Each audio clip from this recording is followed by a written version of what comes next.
What's up, everyone? This is Spiky Tater, and today we're going to be doing something a little bit different. Today we're going to be doing a video game review. Not actually going to be playing a video game today. The video game that I would like to review is Ghost Watchers. If you stay up to date on my channel, then you will know that in the previous weekend, me and Lord Tempest have played quite a bit of Ghost Watchers, and so far I really enjoy the game. There are many things, many aspects of the game that I enjoy. There are many things that I like about the game, but there's also a few things that I think the game needs to tweak or modify. Some of the aspects of the game that I like is the fact that you actually can protect yourself more in the game than in games like Phasmophobia. But also you get to hunt the ghost. You can fight back against the ghost. But before you start fighting the ghost, you have to do a few things. You have to figure out what kind of ghost you're dealing with. You have to figure out the ghost's mood, and you have to figure out the ghost's age. And when we say age, I don't mean as in a number, but it's based on a system that goes by young, average, senior, or ancient. The moods are calm, concerned, aggressive, or haunting. So far in the game, most of the ghosts we've come in contact with have been calm or concerned. We dealt with one ghost that was aggressive. And in the game, you'll notice really quickly that all the ghosts seem really aggressive. They seem over the top. It's like you can be dealing with a calm ghost and only be 5 minutes into the game getting attacked, drug up the stairs, and all kind of stuff like that. But with the aggressive ghost, it's like way worse. It's like constantly getting attacked, constantly getting harassed by the ghost.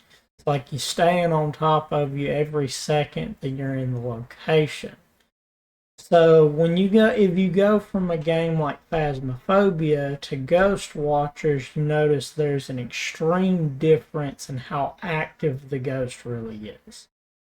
And I come from playing Phasmophobia first, so a lot of my ideas of how this game should work is kind of based on that a little bit. So one of the things in Phasmophobia that's heavily focused on is the investigation of the ghost and trying to figure out what kind of ghost you're dealing with, because that's the main objective. That's mainly what you're doing. You can't fight the ghost. I mean, you have things to protect yourself from the ghost a little bit, but most of them aren't guaranteed. Whereas in Phasmophobia, in Ghost Watchers, they are.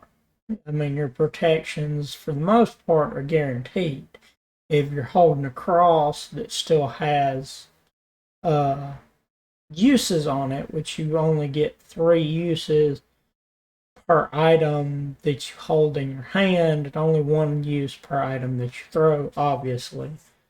But a cross is one that you would just hold in your hand, and when you're attacked, it would prevent you from dying. Basically what it's doing, which is all you need it to do.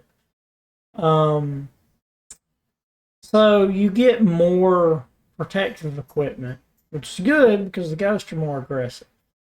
You actually get to hunt the ghost. You can use different items once you figure out the type of ghost, the mood, and the age. You'll get a list, or you can look up a list that shows you how to weaken the ghost, and after you've weakened it enough, you can catch it with what me and Lord Tempest refer to as the Pokeball.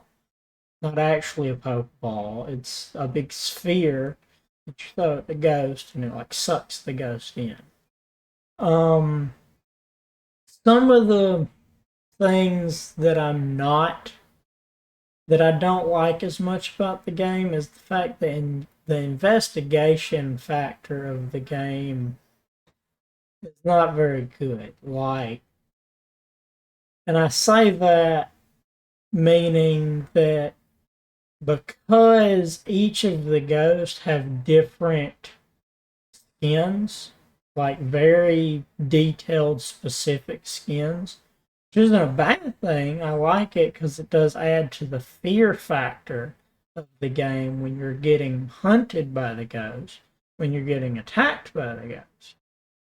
The drawback, though, is that at the beginning of the game, when you go in and you're looking around and you're investigating, when you see the apparition of the ghost, you immediately know what kind of ghost you're dealing with because of its appearance.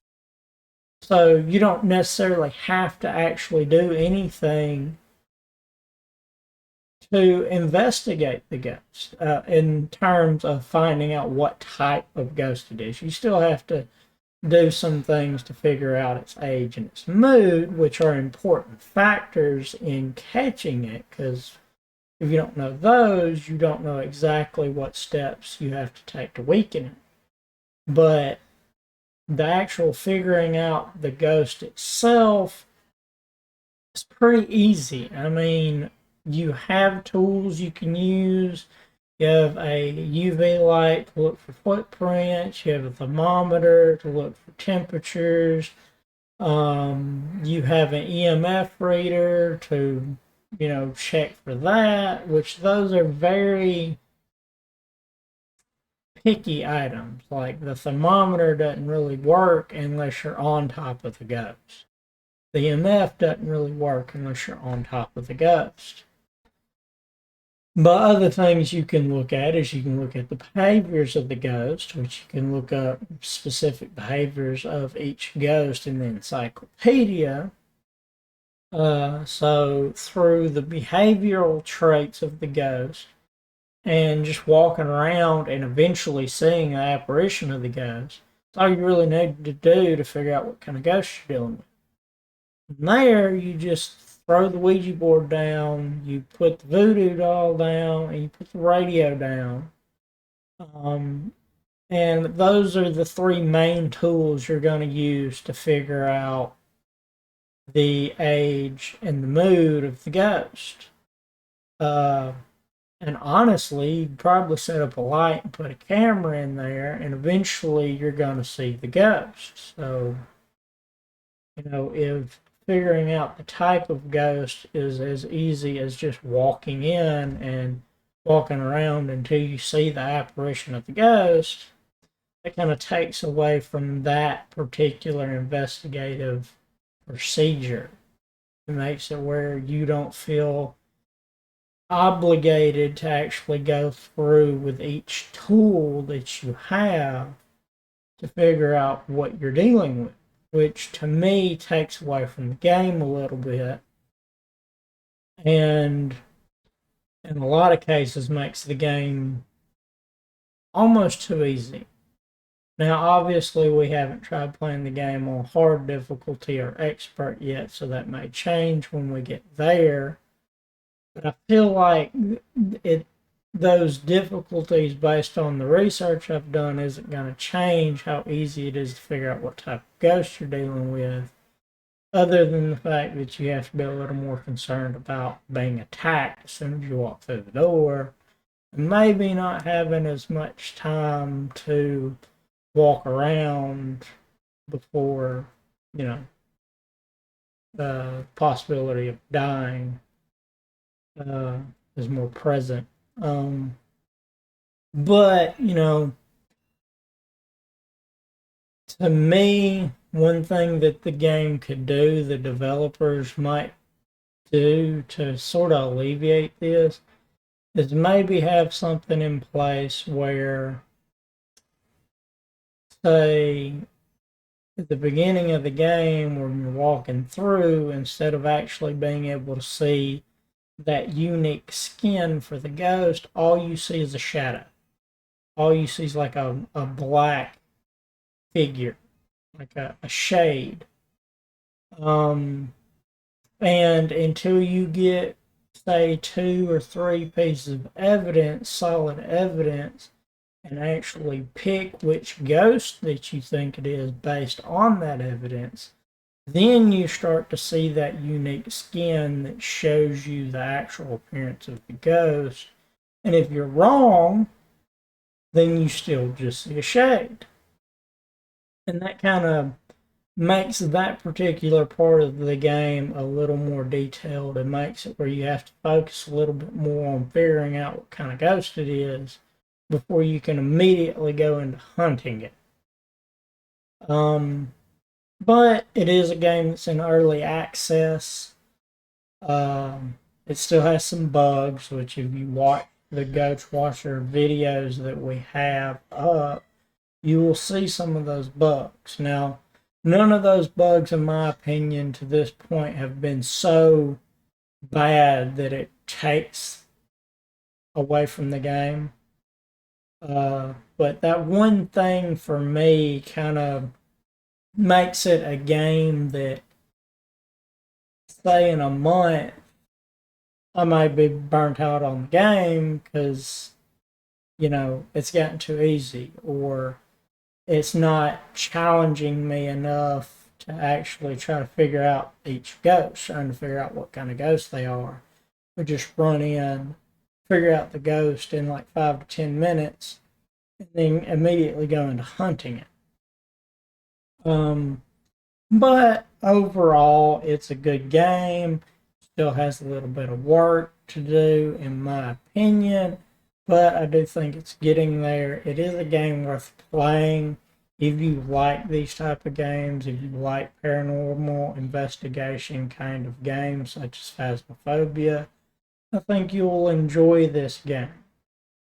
I definitely suggest you give it a shot. But that's all I have to say on the game for now. I do have to mention that I do really like the skins in the game, the ghost skins, even though they subtract a little bit from certain aspects of the game. For the most part, they do add an extra fear aspect to the game. And they do add a uniqueness to the game that you don't have in a game like Phasmophobia. The Ghost and Phasmophobia have certain skins, but there's not a skin that is specific to a certain kind of ghost.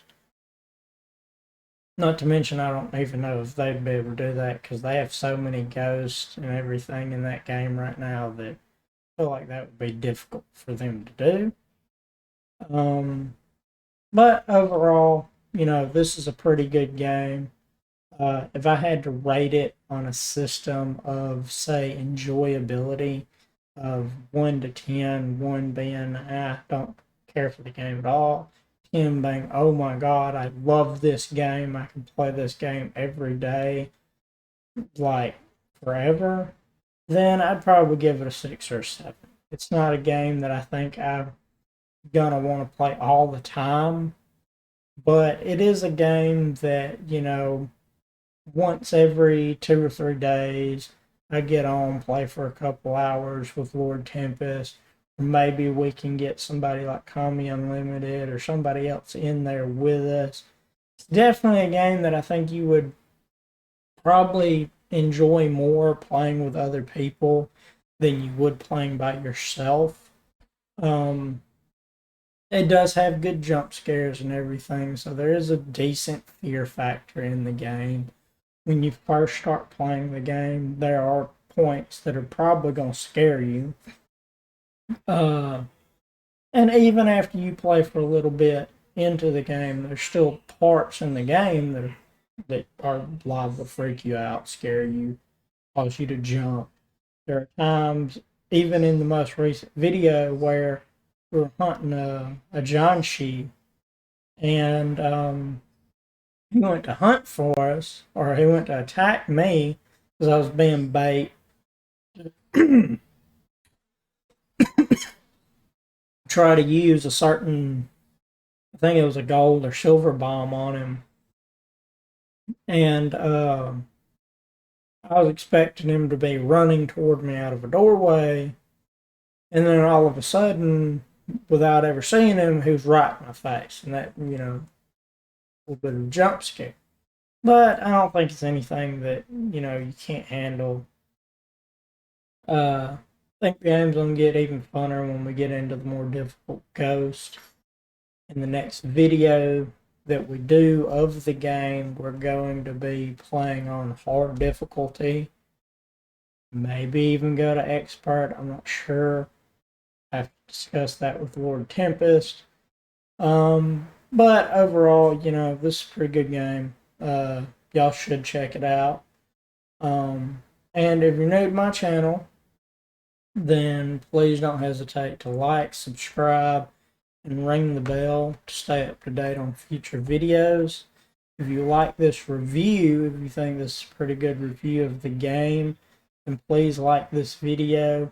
If you have any suggestions, if you have anything you want to add, then leave a comment. I don't mind talking to my viewers. I would love to communicate with you guys. But overall, that's my review of Ghost Watchers. Hope y'all like the video. Go check out the game. I think y'all will enjoy it. See y'all next time. Spiky Tater Gaming.